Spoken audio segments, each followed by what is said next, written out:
mobil-mobil Tesla dibuktikan akselerasinya itu memang cukup bagus gitu. Nah, cuman balik lagi, gue pertama kali nyetir mobil electric vehicle pertama kali di Taiwan ya waktu itu ya, gue sampai bingung, oli mesin udah nggak ada, oli transmisi nggak ada, oli gardan nggak ada. Jadi perawatannya otomatis jauh lebih murah, tetapi electric vehicle adalah salah satu pilihan yang oke. Kalau hari ini saya sendiri nggak akan beli electric vehicle. Kenapa?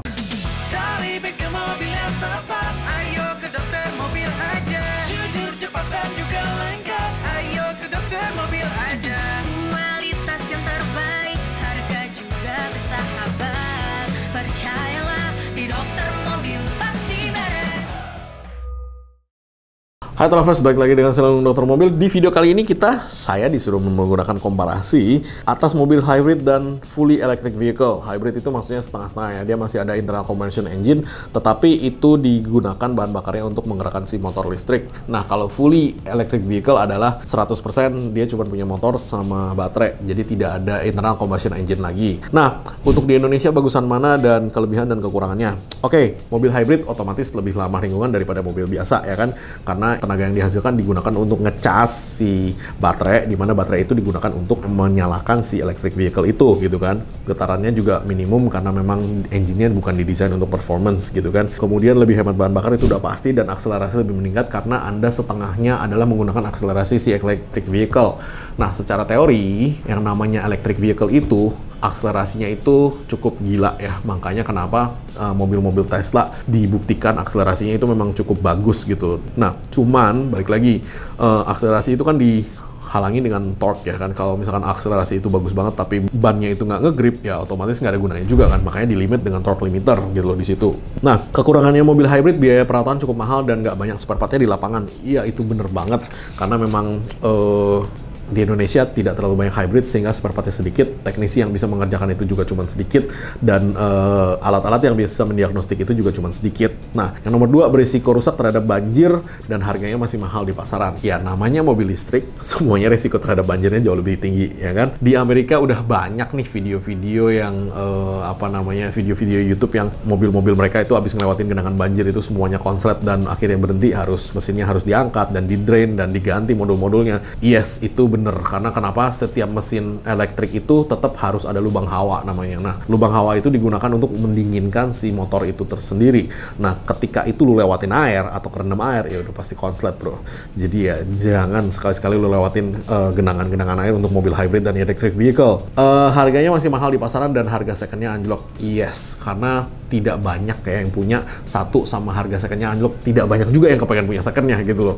Mobil listrik itu akan berpengaruh sekali ketika Anda jual second, itu akan harganya jauh drop. Karena apakah mobil Anda susah nyala?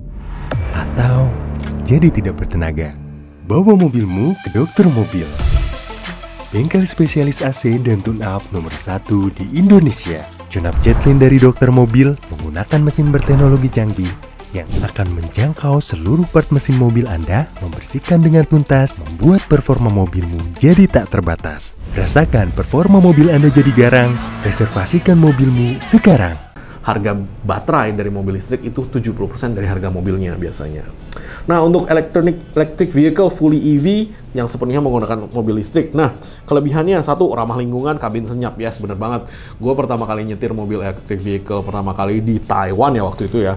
Gue sampai bingung, ini mobil digas kagak ada suaranya gitu. Maksudnya feel-nya belum dapet lah ya, kayak lu main bom kar gitu loh. Jadi kagak ada, begitu diinjek ya mobilnya jalan kagak ada suara gerengnya, kagak ada suara mesinnya. Ya bagi gue weird lah ya gitu loh, aneh, karena gue terbiasa dengan mobil bensin dan diesel gitu, greng gitu kan, ada suaranya gitu loh. Nah, kabin lebih senyap, iya, karena dia nggak ada suaranya dan tidak ada getaran sama sekali. Biaya perawatannya hemat, yes betul, karena almost no maintenance ya. Jadi mobil electric vehicle itu yang harus lu ganti adalah coolant doang, kemudian baterainya ya, kalau AC juga masih ada oli AC-nya, oli kompresor bla bla bla. Kaki-kaki tetap masih pakai, rem bisa jadi remnya itu elektrik, bisa jadi remnya itu hidrolik. Kalau remnya hidrolik lu butuh ganti kampas rem, itu aja sih. Oli mesin udah nggak ada, oli transmisi nggak ada, oli gardan nggak ada. Jadi perawatannya otomatis jauh lebih murah, tetapi ketika baterainya itu sampai ke lifetime-nya, jadi maksudnya semua baterai itu memiliki lifetime yang berbeda-beda. Ketika baterai itu sampai ke lifetime-nya itu, biasanya Anda gantinya cukup mahal banget. baterai itu mencakup 70% dari harga mobilnya saat ini ketika saya bikin video ini.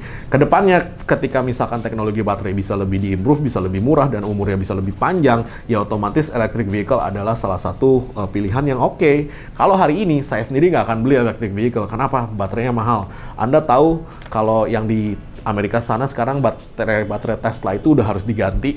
Itu mobilnya harganya 39.000, baterainya doang harganya 27.000, which is ridiculous kan gitu loh. Maksudnya jadi resikonya adalah satu, ketika Anda pakai lifetime baterainya udah habis, Anda harus keluar duit banyak. Dua, secondnya nggak mungkin laku nih. Karena kenapa? Lu beli second berarti ya harga mobilnya hancur. Kenapa? Mereka udah asumsi ini baterai sebentar lagi ganti gitu loh. Jadi itulah yang akan menjadi problem terbesar. Saya nggak ngomong infrastruktur ya, belum mau ngomong ke sana ya gitu. Ketika kita ngomong infrastruktur, lu harus ada sistem PLN yang lebih bagus.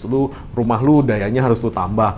Di jalanan harus lebih bagus kualitinya. Kenapa? Electric vehicle itu berat banget. Jauh lebih berat dari mobil-mobil combustion engine yang biasa gitu loh. Jadi masih jauh lah ya negara kita mau pindah ke sana. Bagi gua sih masih jauh. Motor listrik akan lebih cepat menggantikan di lapangan daripada mobil listrik. Terlalu jauh kalau menurut saya gitu loh. Jadi ya gitu deh. Udah gitu kalau misalkan mobil lu habis di jalan, lu ngecasnya juga lama banget kan gitu loh. Dan Indonesia negara tropis yang hujannya itu luar biasa banyak, sehingga banyak genangan-genangan air yang terjadi di jalan. Which is ketika ada genangan air itu, jangan coba-coba lu lewatin with electric vehicle. Mobil lu bisa berhenti mati total dan itu harganya lumayan banget untuk menggantikan. Jadi, kalau saya disuruh pilih hybrid atau electric vehicle, saya nggak pilih dua-duanya. Gue masih cinta bensin, gue masih cinta diesel. Sorry nih ya, gue nggak pilih dua-duanya. Thank you.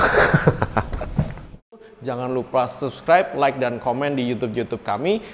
Thanks.